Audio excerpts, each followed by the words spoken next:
Irmãos, eu acho muito interessante a forma como Deus fala. Esse versículo o Senhor me deu no domingo, né, no culto de domingo, antes da pregação. Meu Deus! Mas eu ainda fiquei com dúvida se era essa palavra que eu deveria trazer para os irmãos.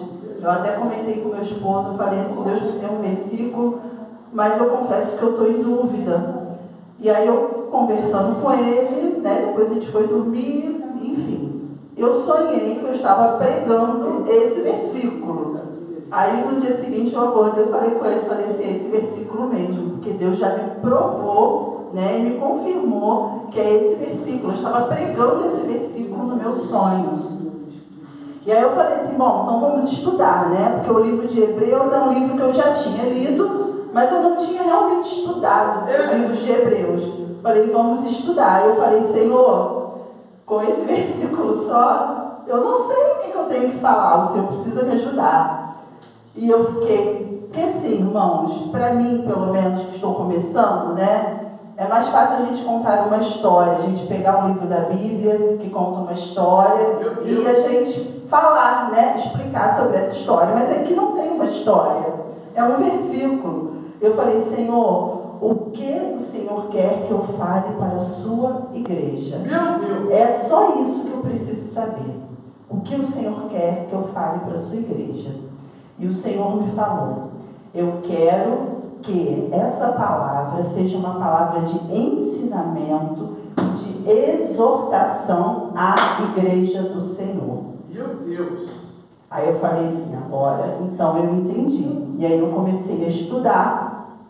E eu vi que o livro de Hebreus é um livro pequeno, né? É um livro muito interessante, eu nunca tinha parado para ler com tanta atenção, mas é um livro que não tem um autor definido, né? Alguns falam que foi Paulo, mas não se tem certeza se foi Paulo que escreveu esse livro.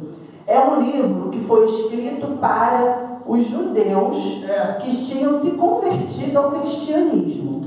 Então eles eram de nascença judeus, convertidos ao cristianismo.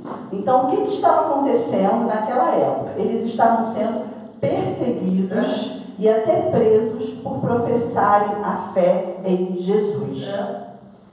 Eles tinham o conhecimento da Bíblia, da Torá, né? Do Pentateuco, os 5 primeiros livros da Bíblia. Eles tinham esse conhecimento muito enraizado, né? Mas parece que as dificuldades do dia a dia, as provações do dia a dia, estavam afastando esses judeus que eram cristãos da palavra do Senhor.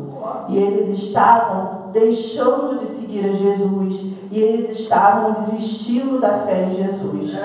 Pensa só, você tem um conhecimento enraizado, né, sobre os 5 primeiros livros da Bíblia. Você não tem aquele conhecimento amplo sobre Jesus. E aí você começa a ser perseguido pelos seus irmãos, aqueles que você convivia. E você é ameaçado de ser preso. Quem que não vai pensar em desistir? Qualquer um vai pensar em desistir. Né? Então esse livro foi escrito para essas pessoas, para que elas não desistissem de seguir a Jesus. E o interessante é que ele começa falando exatamente sobre Jesus.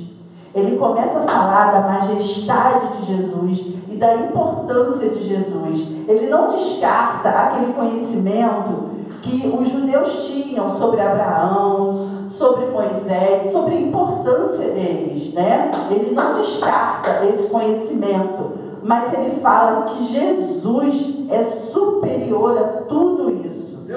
Jesus é superior a Moisés, Jesus é superior aos anjos, Jesus é superior à Torá, que eles conhecem tão bem desde pequenos. Jesus é superior àquela antiga aliança que foi dada lá no Monte Sinai, que Deus deu a Moisés, os 10 mandamentos. Então eles estavam acostumados a seguir regras e mandamentos.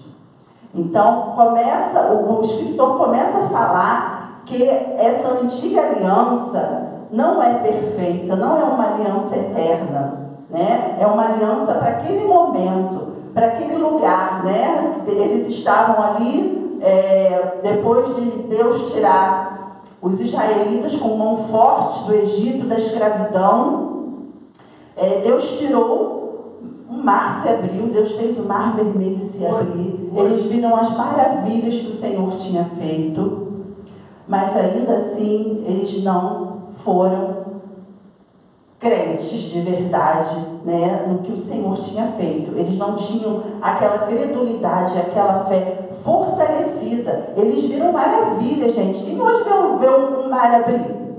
Quem vê? Ninguém vê. Eles viram maravilhas. O Senhor mandou maná do céu. O Senhor mandou as codornizes para eles comerem carne.